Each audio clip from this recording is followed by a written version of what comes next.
rolls and rolls and rolls of film. Well, let's see what we've got here. For 6 decades, Bob Peterson and his camera traveled the world, often on assignment for Sports Illustrated or Life magazine. I mean, there was a Life magazine I did on the mob. People versus these bad guys. Life photographed by Bob Peterson. Chronicling events, The Mexico Olympics, 1968. immortalizing celebrities at the top of their game. Walk through the hits of the late 60s, early 70s. Well, like Mario Puzo, you know. Here he is at Paramount Pictures writing the screenplay for The Godfather. My first cover for Life was Norman Mailer. That photo came in handy. A few months later, my wife Lynn was pregnant with our first child, Cole, and we were getting ready to go to the hospital. And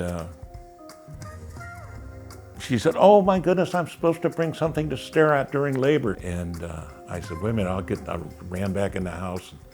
There was the magazine, so I tore the cover off, and we went to the hospital and stuck that up on the wall. And all through labor, she looked at Norman Mailer up on the wall with those piercing blue eyes and remembers it to this day. Peterson started taking pictures when he got his first camera at the age of 12. He went on to attend the University of Washington. I was already a photographer, and I knew I wanted to do that, but there were no photography classes.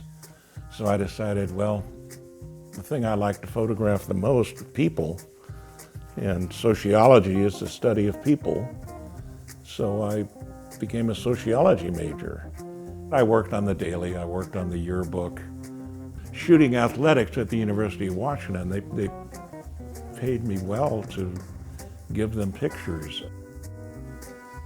I was one of the first photographers to use 35 millimeter telephoto lenses on the football field, so I could zoom in on the faces of the coaches and the quarterbacks and the running backs. While at the UW, Peterson even photographed President John F. Kennedy. I was walking around the side to go in the front entrance to Denny Hall, and I looked in a window as I was walking by, and somebody looked familiar in there, and there was Kennedy talking with Pierre Salinger, and I banged off 5 or 6 shots. He also shot photos for many ads, including for Nike. Now he's sharing some of his all-time favorite images in a new book. Clint Eastwood, Dirty Harry. Here's the bad guy up here. This was Michael Jordan in red. It was his first photo shoot for Nike when he got signed. I got this wonderful shaft of light, and I just banged off a few rolls.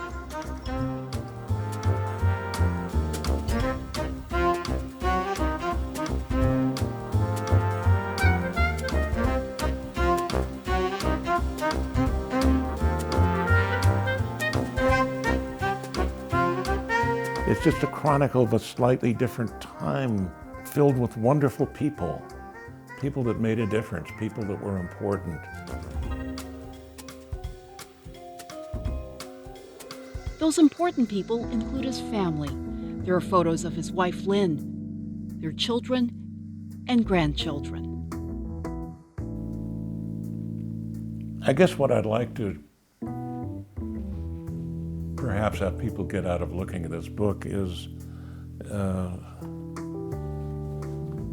a look back at a different time, maybe a kinder, gentler time. It was a wonderful life. I mean, life was a wonderful life. It was a good time.